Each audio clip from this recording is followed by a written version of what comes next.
একজন মাদকাসক্ত থেকে ভালো হওয়া আমার জন্য এটা অনেক বড় একটা গর্বের ব্যাপার।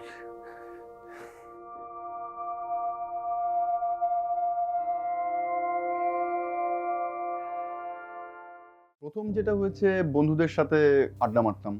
যেহেতু তখন ছোট মানুষ, মানে তখন স্কুলে পড়ি, তো ওইখান থেকে আসলে প্রথম নেওয়া।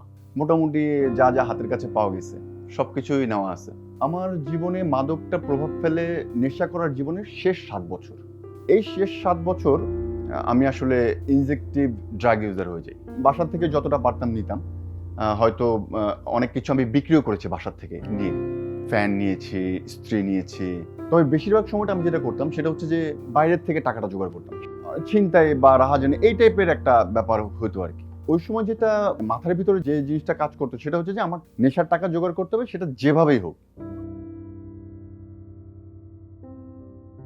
আমি যে নেশাটা ওই সময় করতাম ইনজেকশনের মাধ্যমে, তো আমার খুব ঝিমানি আসতো। আমি নিজের ভিতরে নিয়ন্ত্রণ রাখতে পারতাম, আমার খুব ঝিমানি আসতো। এবং আমি কোনো একটা জায়গায় গিয়েছি, আড্ডা মারতে গিয়েছি বা কোনো একটা জায়গায় বেড়াতে গিয়েছি, আমি ঝিমাচ্ছি।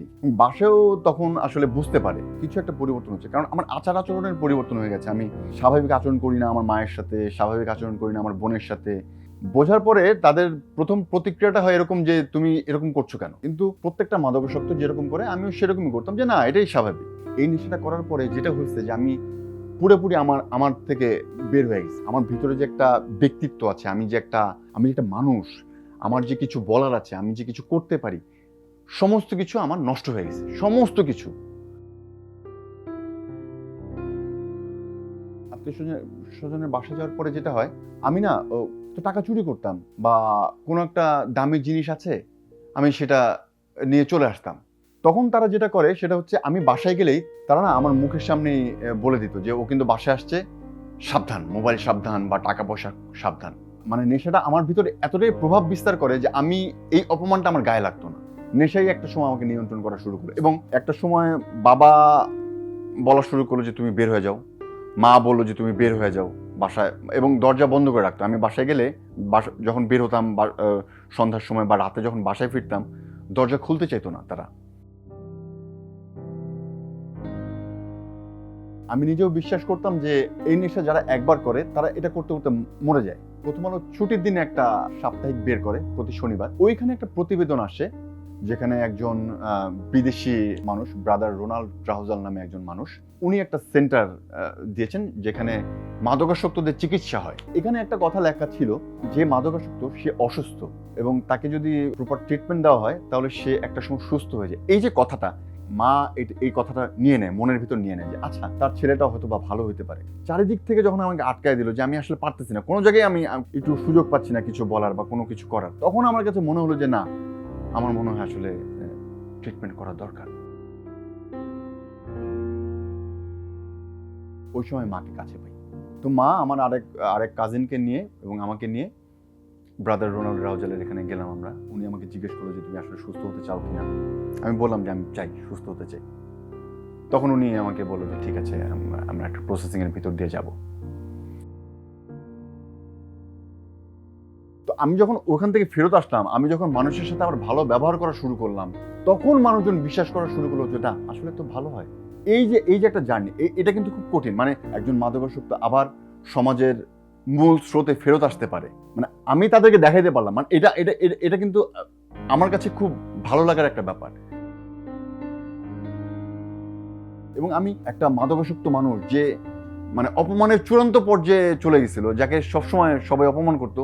এবং আরেকটা জিনিস, সবচেয়ে বড় যে ব্যাপারটা আমার কাছে এখনো মানে ভাবলে ভাল লাগে, আমার বাবা মা, আমার ছোট বোন, যারা একসময় আত্মীয় স্বজনের কাছে অপমানিত হতো, পাড়া প্রতিবেশীদের কাছে অপমানিত হতো, তাদেরকে মানুষজন বলতো যে না, মানে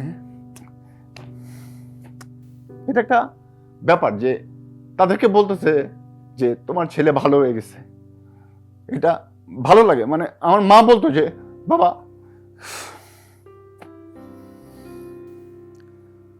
বলতো যে বাবা তুই ভালো হয়েছিস, এটা মানুষজন বলে, আমাদের কাছে ভালো লাগে। বলে বোঝানোর মতো কিছু না। জিনিসটা খুবই হয়তো সামান্য একটা ব্যাপার, যে কি আর হয়েছে, মানে মানুষজন বলতেছে তোমার ছেলে ভালো হয়েছে, কিন্তু একজন মাদকাসক্ত থেকে ভালো হওয়া আমার জন্য এটা অনেক বড় একটা গর্বের ব্যাপার। আমার মা মৃত্যুর আগ পর্যন্ত তার ছেলের মতো মাদকাসক্তদের জন্য কাজ করে গেছেন। আমার মা চাইতেন অন্যের সন্তানও যাতে ভালো হয়। এই কারণে আমার মা আমি সুস্থ হয়ে যাওয়ার পরেও প্রথম আলোর এই পরামর্শ সহায়তা কেন্দ্রে আসতো রেগুলার, যাতে একটু পরামর্শ দিলে কিছু মানুষের যাতে উপকার হয়, এটা মৃত্যুর আগ পর্যন্ত সে এটা চালিয়ে গেছে।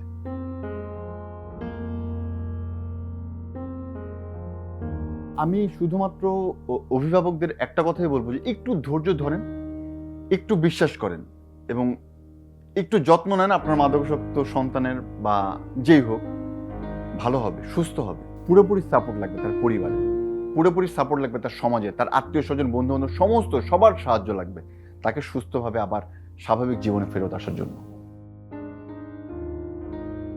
যেখানে সীমান্ত তোমার, সেখানে বসন্ত আমার, ভালোবাসা হৃদয়ে নিয়ে আমি বারে বার আসি ফিরে, ডাকি তোমায় কাছে। তুরুরুরু, তুরুরু।